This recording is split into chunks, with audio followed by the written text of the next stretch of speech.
அனைவருக்கும் வணக்கம். இப்போ என்ன சொல்ல வரேன்னா, அண்ணாமலை திரும்ப அவர் தான் அறிவிச்சிட்டாங்க.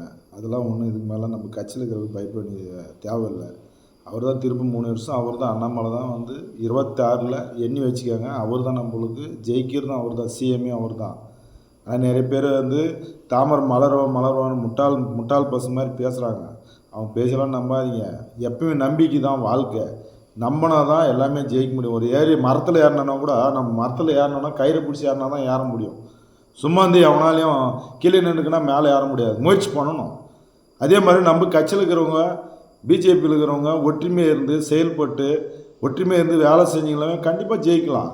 புரியுதா? இதில் நம்ம ஆளுங்க ஒரு பக்கம் கீரை கூட இருக்கிறவங்களே குடிப்பெருக்கிற மாதிரிலாம் நிற்கிறாங்க நம்ம கட்சியிலேயே. நான் என்ன சொல்கிறேன், ஒற்றுமையாக இருங்க. எந்த கட்சியில் இருந்தாலும் எந்த கட்சிக்கு துரோகம் பண்ணாதீங்க. நான் இருக்கிறத சொல்கிறேன். இப்போ ஒரு கட்சிக்கு விற்கிறேன்னா அந்த விசுவாசமாக இருங்க. ஒரு ஓனருக்கு எப்படி விசுவாசமாக இருக்கணும், புரியுதா? அவர் 10 ரூபா கொடுத்தாலே அவர் ஓனராக நினைக்கணும். அது யாரும் நினைக்கிற துப்பு இல்லை. அவனதே சம்பளத்தை வாங்கி சாப்பிட்டு அவனதே திட்டுற வேலை வச்சுக்கிறாங்க. மக்கள் இப்படி தான் இருக்கிறாங்களாம். சுயநலம் இன்றைக்கி ஃபுல்லாகவே காலம்புள்ள பணத்துக்காக தான் போகுது நாடே நோய். ஆனால் நாளைக்கு மனுஷன் இருக்கிறான் இல்லையானாலாம் பார்க்குறதில்ல. இன்றைக்கி தேவை பணம். குணமெல்லாம் போச்சு. பணம் எல்லாம் பணத்துக்கு தான் போய் தெரியுதா? அதனால் அதெல்லாம் வேணாம். நான் என்ன சொல்கிறேன், எந்த கட்சியில் இருந்தாலும் சரி நேர்மையாக வாழுங்க. ஏன்னா அநியாயத்துக்கு வாழாதீங்க. அதே மாதிரி நம்ம கட்சி இன்றைக்கி பிஜேபியில் இன்றைக்கி அவர் தான் இன்றைக்கி சிஎம் ஆகிறதுக்கு பௌரான ஆளே அவர் தான். சும்மா தேவையில்லாத ஆளுக்கு நான் தான் முதலமைச்சர், நான் தான் சீன் போடாதீங்க. அது நடக்கிற காரியம் இல்லை. என்றைக்கு தாமரை மலர்னு எவ்வளோ கேவலம் பேசுனீங்க. இன்றைக்கி தாமரை எவ்வளோ இன்றைக்கி பேர் வாங்கிருக்கு தெரியுமா? அந்த கட்சியை பார்த்து பிஜேபி பார்த்து பயப்படுறீங்க. 2 கட்சிக்காரன் அப்படியே ஆடுறீங்க கடன்னு. எப்போ அண்ணாமலை ஓடுருவான் என்ன நாம் நின்றுக்கலாம். அதெல்லாம் நடக்காதுடா, நடக்காது. நாக்கு வரைக்கும் கோவிந்தராஜுக்கு வரைக்கும் நடக்காதுடா. எப்போ சாய்வான் கீழே உள்ளன்னு நினைக்காத, நடக்காது. எப்பவுமே அவருக்கு வரைக்கும் நீங்கள்லாம் தலையை எடுக்க முடியாதுடா. அதை எண்ணி வச்சுக்கோங்க.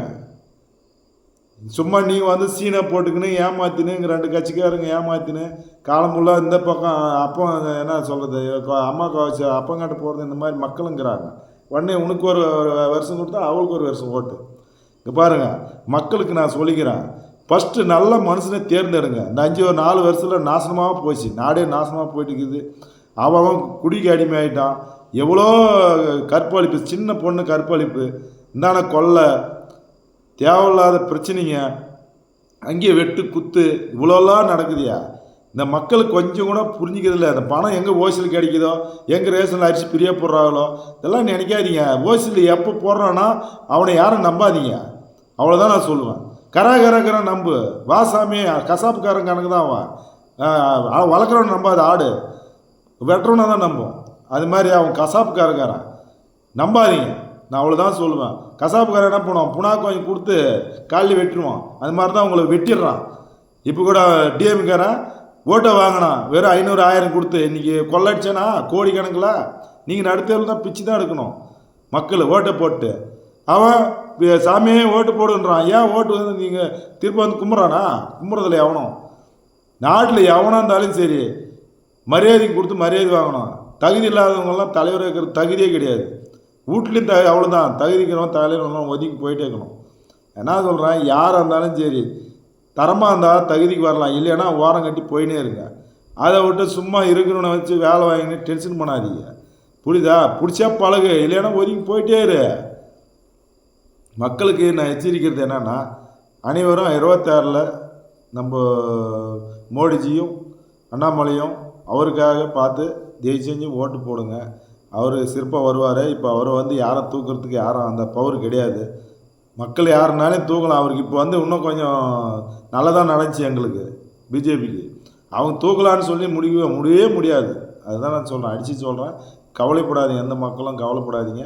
சிறப்பாக அவர் நிற்பார். அவர் தான் நாட்டு மக்களுக்கு நல்லது பண்ணுவார். அடித்து சொல்கிறேன். தைரியமாக நீங்கள் வணக்கம் போடுறேன். ஜெய்ஹிந்த்.